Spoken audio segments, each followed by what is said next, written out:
En 1985, l'URSS est une superpuissance en déclin. Le pays est épuisé, sclérosé. Mikhail Gorbatchev, le nouveau secrétaire général du Parti communiste à 56 ans, il représente la nouvelle génération qui veut moderniser le système.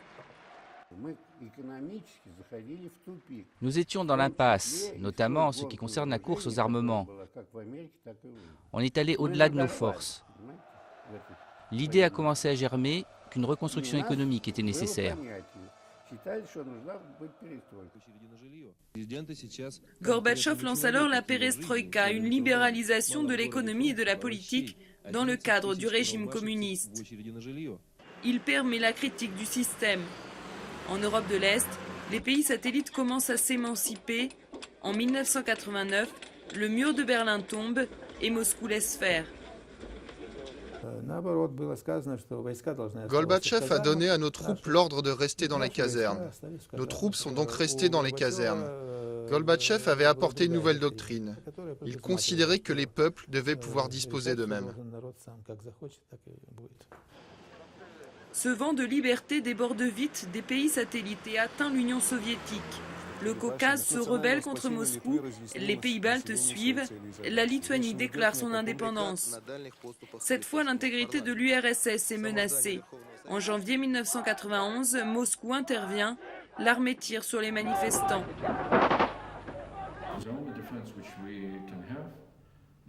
Notre seul moyen de défense, c'était nos citoyens.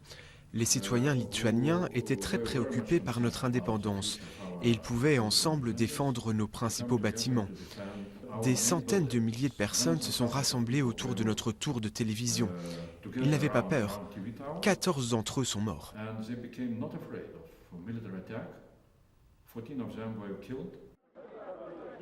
L'armée soviétique finit par se retirer. Un petit peuple non armé a fait reculer Moscou. Au printemps 1991, les démocrates continuent de gagner du terrain. Les conservateurs tentent alors un putsch et les chars entrent dans Moscou. Mais la population résiste et le coup d'État échoue. Dans les mois qui suivent, les républiques soviétiques proclament une à une leur indépendance. Le 8 décembre, la Russie, l'Ukraine et le Bélarus proclament la fin de l'URSS. Le 25, Gorbatchev démissionne et le drapeau rouge est retiré du Kremlin. Я прекращаю свою деятельность на посту президента СССР.